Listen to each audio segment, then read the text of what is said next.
비슷하죠. 왜? 알코올은 1차 대사 산물이기 때문입니다. 하지만 이 셀의 그래프와 페니실린의 그래프는 완전히 차이가 나죠. 셀이 어느 정도 대수성장기에 들어갔을 때부터 슬슬 페니실린이 만들어지게 되죠. 대부분 우리가 생각하는 미생물 유래 호르몬, 2차 대사 물질 이런 것들은 이런 패턴으로 간다고 보시면 되겠습니다. 그래서 우리가 보통 24시간 이상 뭐 길게는 48시간까지는 키워주시는 이유가 다 이런 이유라고 보시면 되겠습니다. 산소 요구량에 따라서도 미생물이 어떻게 자라냐에 자란다는 거는 아마 이 실제로 퍼멘터를 가동하시면서 느끼실 거예요. 절대혐기, 절대호기, 홍성염기, 내기, 미호기 이렇게 나누는데 예를 들어서 우리가 광합성균이나 고초균을 키울 때는 에어레이션을 뭐 1vbm으로 준다든지 뭐 한 0.7vbm 이런 식으로 준다라고 하겠지만 뭐 유산균을 키운다 이럴 때는 뭐 0.2vbm을 주시는 곳도 있을 거고 0.3vbm을 주시는 곳도 있을 겁니다. 균주 특성에 따라 차이가 나겠죠. 효모 같은 경우에는 진균이니까 엄청나게 산소가 많이 들어가야 돼요. 그래서 1vbm을 웬만하면 주시는 게 좋아요. 이런 식으로 미생물들도 내가 원하는 산소 요구량이 있고 그게 충족이 최대한 될 만큼 됐을 때 생육이 잘 된다 라고 생각하시면 되고, 당연히 온도에 따라서도 그 성장 패턴이 달라요. 내가 제일 잘 자라는 온도가 최적 온도인데 최적 온도보다 낮으면 당연히 안 자랄 거고, 최적 온도보다 너무 높으면 못 자라죠. 그래서 셀 매스가 떨어진다 라고 이야기하고, 뭐 범위를 나눠보자면 이 사이토파일부터 있는 저온균, 조건부 저온균, 중온균, 고온균, 초고온균 이런 식으로 나눌 수가 있어요. 그래서 뭐 여기 이제 얼음 안에도 미생물이 있더라. 그리고 여기에는 미국의 그 옐로스톤 내셔널 파크라고 여기 가면 이제 핫스프링 이렇게 있어요. 여기에서 이제 미생물을 분리해서 실험하는 분들도 계세요. 저 같은 경우에는 석사를 이제 고온균 가지고 있어요. 고온균의 유용 효소를 가지고 한다고 했었을 때 인도네시아에 있는 캄차카 반도에 있는 그 온천에서 미생물을 떠와서 거기서 미생물을 분리해가지고 실험에 썼었던 기억이 나네요. 자, 그 다음에 pH는 우리가 산성, 중성, 염기성 아시듯이 나눠서 호산성, 중성, 호알칼리성 이렇게 나눕니다. 이런 식으로 우리가 이제 생육에서는 조건을 맞춰줘야 되는 것도 굉장히 많다라고 알 수가 있습니다. 자, 그 다음에 대부분 아시는 분들은 정확하게 아시는 분들이 많습니다만 이거 헷갈려 하시는 분들이 있어서 이제 미생물의 간단한 소개를 할 때 마지막 슬라이드로 넣은 겁니다. 멸균, 살균, 소독 이게 어떤 차이가 있는지를 정확하게 이야기해 보세요 하면 이야기를 못 하시는 분들이 간혹 계시더라고요. 지금 제가 알기로는 여기에 그 미생물 배양실에서 근무하시는 주무관 쌤들로 알고 있습니다. 네, 그래서 이 자료를 마지막으로 가지고 왔는데, 멸균은 균을 완전히 죽이는 거라고 보면 돼요. 좋은 거든 나쁜 거든 상관없이 그냥 다 죽이는 겁니다. 그래서 무균 상태를 만드는 거라고 보면 되고, 소독이나 살균은 이 완전히 균을 다 죽이는 것은 아닙니다.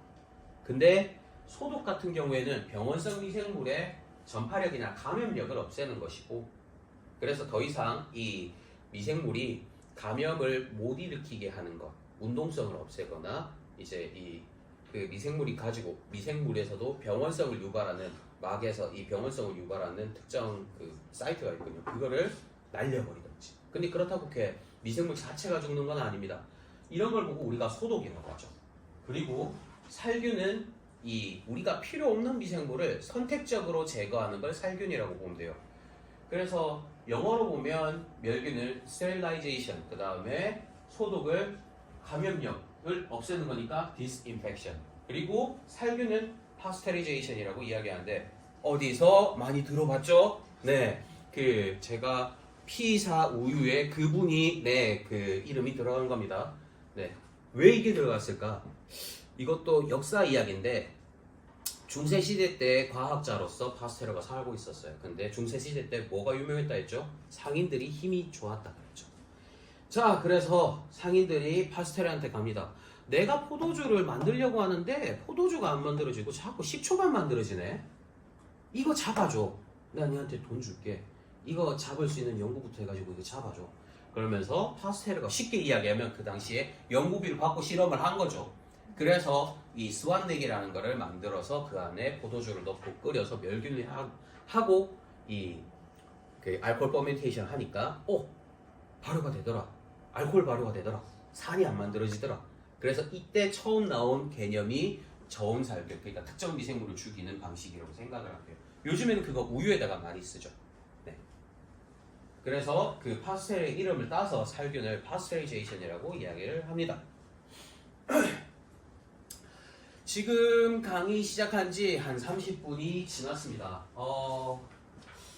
지금까지는 그냥 일반적인 미생물학 개론에 나오는 진짜 일반적인 내용을 그냥 가지고 잠깐 이야기를 했어요. 그렇다면 지금부터는 한 30분에서 40분 정도 축산 유용 미생물이 뭔지, 어떤 게 있는지, 왜 쓰는지, 그리고 지금 현재 우리나라에서 쓸 수 있는 축산 유용 미생물은 몇 가지인지 이런 것들에 대해서 한번 알아볼게요. 축산유용 미생물은 우리가 여기 적혀 있는 것처럼 축산 분야에 적용돼서 가축의 성장이나 건강 증진, 그 다음에 축사의 효율적인 관리 등 다양한 축산업에서 도움이 될 수 있는 미생물을 통칭하는 것을 말합니다. 반추위 동물이나 비반추위 동물에서도 동일하게 일당 증체 효과가 난다든지 아니면 악취가 저감되는 효과가 난다든지 면역력이 개선이 된다든지 아니면은 육질 등급이 좋아진다든지 이런 식의 도움이 되는 것들이 있겠죠. 이런 것들을 전부 다 축산 유용 미생물이라고 이야기를 합니다. 자, 축산 유용 미생물을 왜 쓸까? 정책적인 배경도 있겠죠. 정책적인 배경이라고 말씀을 드리면 먼저 전 세계적으로는 탄소 중립을 말씀드릴 수가 있어요. 농업 분야나 축산 분야에서도 탄소 중립을 말씀드리는데 첫 번째로 말씀드릴 수 있는 게 농업 분야에서의 탄소 중립은 화학비료, 화학농약의 사용 규제, 생산량 감소 이런 것들이 있겠고 축산 분야에서는 메탄 생성을 줄이는 것입니다. 메탄이 우리가 흔히 탄소 중립을 한다고 할 때 이제 탄소 발생량 계산을 하고 이 탄소 발생량을 다양한 탄소가 있을 거 아니에요. 메탄 가스가 있을 거고 이제 그 이산화탄소가 있을 거고 그 다음에 녹스, 그 질소산화물 같은 것들이 있을 거고 N2O나 이런 것들이 있을 거고 얘를 우리가 탄소 배출량이라든지 이런 것들을 계산할 때 CO2가 기준이거든요. 근데 메탄 같은 경우에는 CO2 분자가 메탄 분자가 하나일 때 이게 등가가 CO2 분자가 28개랑 똑같아요. 글로벌 워밍 포텐셜로 넣었을 때 그 메탄을 CO2로 환산을 하면 28배 정도 된다고 보시면 됩니다. 근데 메탄이 가장 많이 발생하는 곳이 어디겠죠? 축사 중에서는 소축사가 메탄을 많이 발생하는 걸로 알고 있어요. 자, 그리고 기업에서도 이제 ESG 경영을 하는 것을 의무화해 나갑니다. 그래서 친환경적인 방법, 그리고 사회에 공헌하는 무언가, 그리고 수평적인 거버넌스 이런 것들을 기업에서도 많이 요구를 해요. 그렇기 때문에 기업의 ESG에서도 환경이 이제 축산유용 미생물을 사용하는 입장에서는 이에 해당할 수가 있죠. 그렇기 때문에 이런 정책적인 배경도 있고 뒤에서만 말씀드리겠습니다만 PLS 제도도 축산 분야에 PLS 제도가 새로 생긴 것들은 다들 아실 겁니다. 이제 원래는 MRL 기준이랑 PLS 제도가 농업에만 있었어요. 근데 이제 2024년 1월 1일자로 PLS 제도가 축산업에도 적용이 된 걸로 알고 있어요. 뒤엔 한 번 더 말씀드릴 겁니다. 그리고 국내 축산업 트렌드도 좀 바뀌었어요. 왜 축산 유용 미생물이 중요하냐? 이 트렌드도 바뀌었으니까 중요하죠. 가축 생산량이 양돈이 가장 많고 그 다음에 가금류 순이고 그 다음에 유구나 한우 순이고 그 다음 가금류 그러니까 닭, 오리 순입니다. 그리고 이거는 조금 저도 놀랐어요. 2021년, 2022년에서 이제 가축이랑 쌀 생산량을 비교한 건데 2022년이 그 돼지의 생산량이 쌀 생산량을 넘어섰습니다. 그만큼 고기를 많이 드신다가 되겠죠. 이거는 저도 보고 좀 놀랐습니다. 우리나라가 쌀을 이렇게 생산 잘할까? 고기 많이 드시네. 이 생각을 하긴 했습니다. 자, 그래서 양돈, 그 다음에 한우나 유구, 그 다음에 가금류를 많이 생산을 한다라고 되어 있고, 그 다음에 이 생산량에 맞게 항생제를 쓰거든요. 지금은 보면 이거는 검역본부의 결과를 제가 차용해서 다시 재구성한 거예요. 보면 양돈, 스와인이라고 표현된 게 양돈이거든요. 양돈, 한유구, 그 다음에 가금류, 어류 이렇게 생각하시면 돼요. 근데 양돈이 가장 높고 가금류나 어류가 그 다음을 차지하고 한우가 제일 적어요. 유구나 한우가 제일 적습니다. 이 왜 그럴까?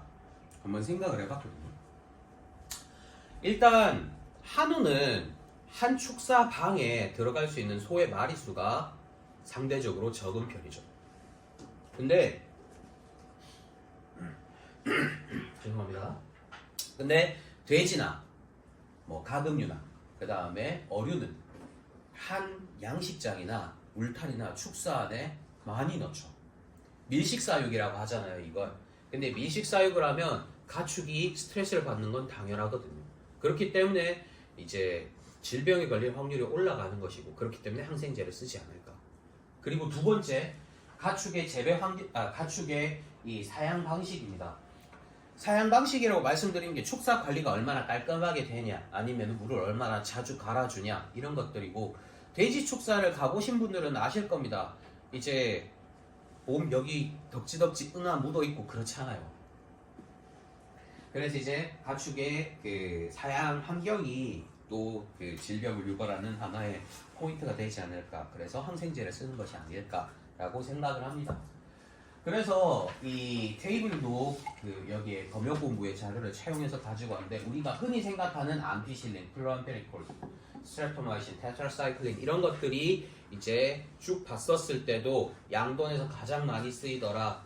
그리고 다음 순서로 가금류나 어류, 그 다음에 유구 순이더라 라는 것들을 확인을 할 수가 있습니다. 그리고 축산유용 미생물을 사용하는 게 우리가 항생제를 쓰잖아요. 그러면 다들 한 번쯤은 들어보셨을 겁니다. 항생제 내성 미생물이라는 걸 들어보셨을 거예요. 항생제 내성 미생물이 어떻게 발생하느냐에 대한 간단한 그림을 여기 가지고 왔습니다. 여기 보시면 먼저 죽은 박테리아로부터 이 항생제 내성 유전자가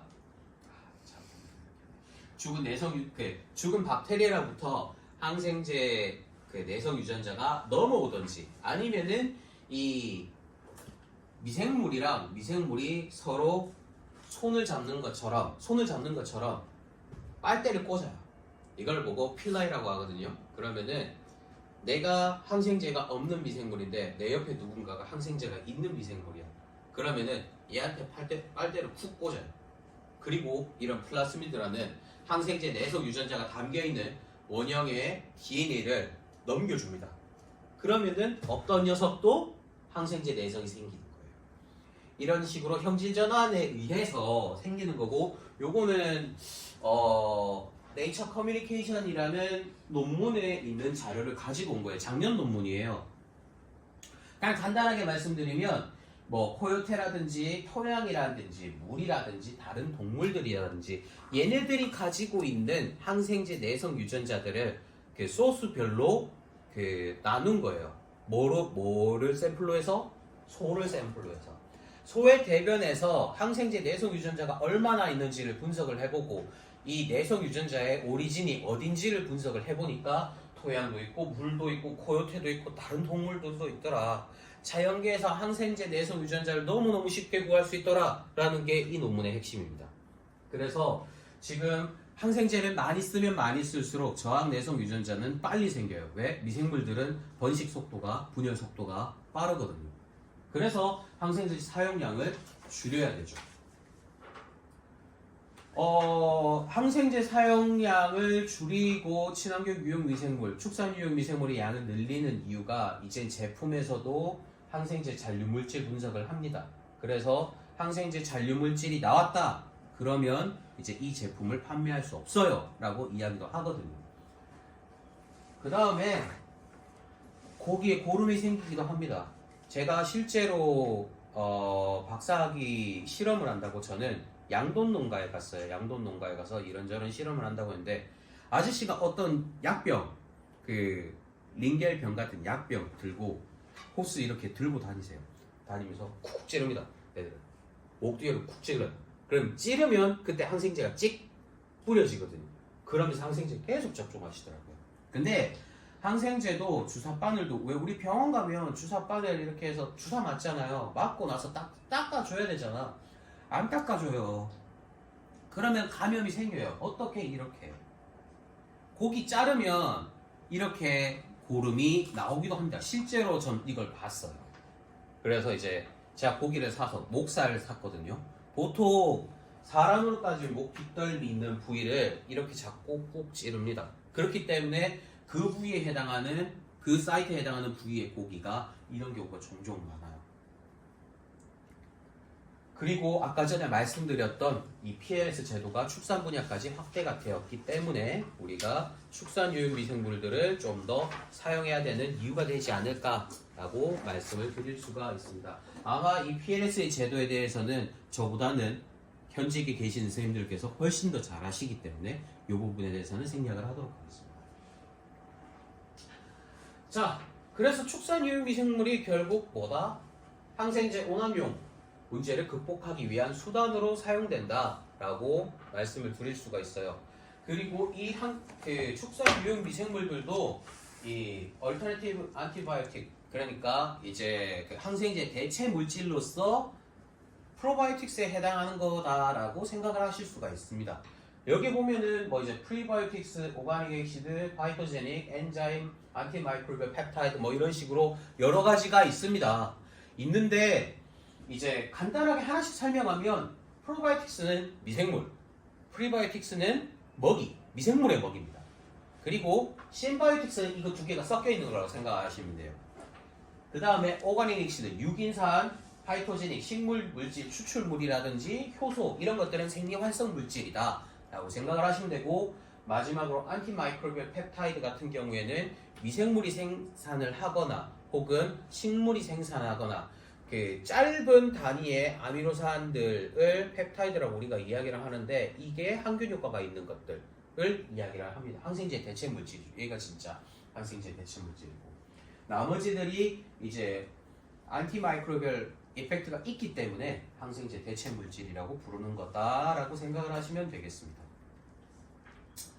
자, 그러면 축산 유형 미생물이 이제 어떤 축산 유형 미생물이 어떤 효과가 있을까라는 것들을 보기 전에 우리가 축산 유형 미생물이 뭐가 있냐를 알아야 되겠죠. 지금 우리나라 같은 경우에는 비료공정 규격 안에도 들어가 있지만 요 내용이 요 자료가 축산과학원에서 발췌한 자료거든요. 거의 똑같아요. 비료공정 규격 안에 들어가 있는 것들도 여기 있고 여기 있는 미생물들이 비료공정 규격에도 있습니다. 그래 보시면은 뭐 락토바실러스라든지 바실러스라든지 이제 효모라든지 아니면 비피도박테리움 뭐 아니면은 클로스트리디움과 같은 다양한 미생물들이 있고 효모 같은 경우에는 우리가 맥주효모, 빵효모 뭐 이런 것들 사카르마이세스 세라피제, 사카르마이세스 폼베 이런 것들 이 이제 효모제에 해당하는 거고 유익 곰팡이균은 뭐 아스파질러스 오리제, 아스파질러스 나이거 이런 식으로 이제 있더라고요. 그거 말고 뭐 이제 플락토올리고당이나 뭐 갈락토올리고당 같이 이제 그 올리고당 계열이 이 사료에 활용이 가능하다. 그리고 효소제도 이렇게 있고 이런 식으로 구성이 되어 있는데 우리나라는 앞서 말씀드린 것처럼 한 30종 정도 됩니다. 근데 미국 같은 경우에는 한 50종 정도 돼요. 훨씬 더 이 가지수가 많습니다. 미국의 이 AAFCO라고 이 축산 유용 축산과 관련되어 있는 큰 연구기관 중 하나입니다. 거기에서 제안을 했고 이런 미생물에 대해서는 그 라이브스탁 프로바이오틱스 그러니까 가축을 위한 그 프로바이오틱스 그 축산 유용 미생물로서 활용이 가능합니다라고 해놓은 자료를 제가 제공한 거예요. 미생물만 뽑아서 그냥 정리한 겁니다. 자, 그러면은 우리가 축산유형 미생물 농업기술센터에서 사용하는 것들 중에 사용하는 균주들 중에 축산유형 미생물들이 어떻게 있을까 생각을 해보면 바실러스, 락토바실러스, 효모, 사카로마이세스 이렇게 세 개가 있어요.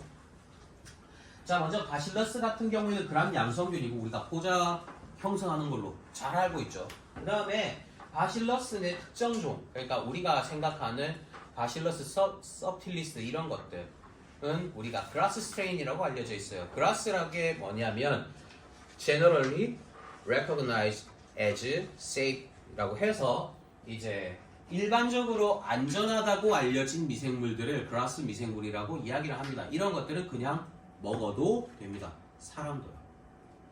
자, 그래서 이런 바실러스라는 미생물들이 장 환경이나 위 환경은 바실러스 입장에서는 굉장히 극한 환경입니다. pH가 2나 3인 위를 지나서 현기 조건이 있는 장까지 가야 됩니다. 얼마나 힘들겠어요.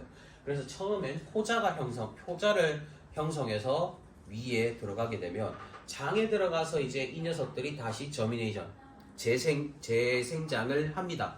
그러면서 하는 역할이 뭐 엔자임이나 그 안티마이크로비얼 그 물질이거나 아니면은 뭐 바이타민이나 이런 것들을 뿜어내기도 하고 이런 것들에 의해서 유익균의 성장을 촉진시키고 유해균의 성장을 억제시키는 역할을 합니다. 이러면서 발생되는 부가적인 이펙트가 이뮨 호모스테이시스, 그러니까 면역 조절하는 데 관여가 된다라고 생각을 하시면 될 거예요. 이것도 이제 바실러스 중에서 프로바이오틱스 이펙트가 있는 모든 미생물에 대한 연구 자료를 모아서 재구성했는 논문에서 따온 겁니다. 네.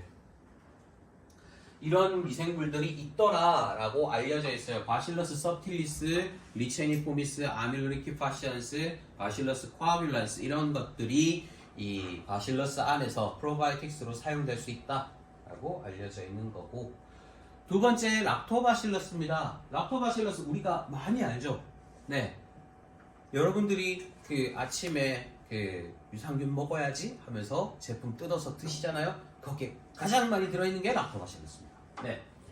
락토바실러스는 그람 양성균이고 똑같이 그라스 미생물이고 프로바이오틱스와 관련되어 있는 프로바이오틱 이펙트와 관련되어 있는 연구 논문 중에 가장 많이 사용되는 미생물 소재입니다.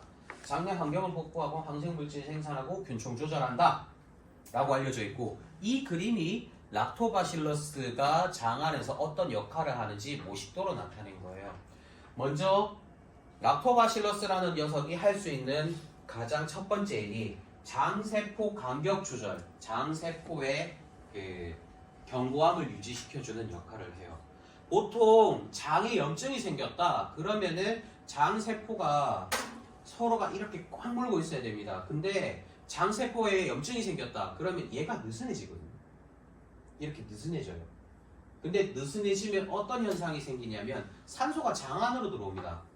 산소가 장 안으로 들어오면 어떤 이벤트가 생기냐, 프로테오박테리아라고 우리가 흔히 일반적인 환경에서 분해 역할을 하거나 혹은 병원균에 해당하거나 하는 녀석들의 큰 그 그룹이라고 보면 됩니다.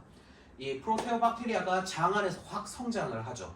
그러면 장내 미생물 균형이 깨지게 되죠. 그래서 장이 이제 우리가 쉽게 이야기하면 설사가 난다든지 아니면 장이 뒤집혀서 이제 염증이 더 심해진다든지 그런 가능성이 있어요. 그런데 유산균이 장세포 간격 조절과 리킹을 메우는 역할을 합니다.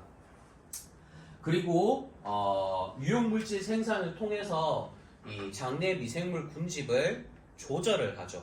이렇게 조절을 하면 이런 클로스트리디움과 같은 그 장 안에서 이 염증을 유발하거나 이 병원성 미생물로 알려져 있는 이 클로스트리디움과 같은 병원성 미생물의 농도를 낮추고, 그 다음에 뷰티릭 액시드 프로듀싱 박테리아라고 이제 장 안에서 단세 지방산이라고 우리는 쇼체인 패티에시라고 하는데 이걸 생성하는 미생물들이 유익균이에요. 얘의 빈도를 올려줘서 장을 건강한 환경으로 만들어줍니다. 이 뷰티레이트나 아세테이트나 프로피오네이트 같은 것들이 단세 지방산이고 이 녀석들이 그 장 안에서 유용한 미생물의 먹이로서 작용을 합니다. 그렇기 때문에 장이 건강한 방향으로 가는 거죠.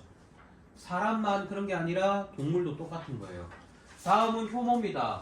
아스코마이코타라는 파일럼 안에 있고 발효, 제거, 주정에 많이 사용이 되죠. 그 다음에 그라스 미생물로 알려져 있고 장내 환경 개선이나 항염증 효과, 악취 저감 효과가 있다라고 알려져 있는데 여기 이 빨간색으로 표현되고 막혀있는 요선이 이제 염증 관련되어 있는 대사 경로라고 보시면 돼요. 그리고 앞에가 선이 이렇게 앞에가 가로로 딱 막혀있죠. 이게 블락을 한다. 그러니까 특정 경로를 막는다라는 소리인데 여기가 이 항염증 효과가 아닌 염증 반응과 관련되는 대사를 막으면서 이 항염증과 관련되는 인자를 촉진시켜주는 역할을 한다라는 모식도를 나타내는 그림이고 그 다음에 이거는 논문에서 아예 가지고 온 건데 좀 옛날 데이터긴 합니다만 이 암모니아 가스를 저감하는 효과가 있다라는 걸로 우리가 알 수가 있죠. 지금 생각보다 적은 내용은 아닙니다. 근데 그렇다고 어려운 내용은 아닙니다. 그래서 지금까지는 축산 유용 미생물이 어떤 활성을 가지고 있고 축산 유용 미생물이 어떤 종류가 있고 그리고 어떻게 이 종류가 있는 것들이 활성을 만들어내냐라는 것들에 대해서 우리가 알아봤습니다. 그러면은 지금부터 말씀드린 내용이 이제 실제 많이 알아가시면 도움이 될 만한 내용들을 많이 말씀을 드릴 거예요. 지금부터가 시작인데 2부를 시작하기 전에 잠깐 한 타임 쉬고 시작을 합시다. 시간은 현재 시각 10시 20분이 조금 넘었네요. 그러면 10시 40분부터 넉넉하게 한 20분 정도 쉬고 다음 강의를 쭉 이어서 스트레이트로 나가봅시다. 네, 1부는 일단 여기까지 하겠습니다.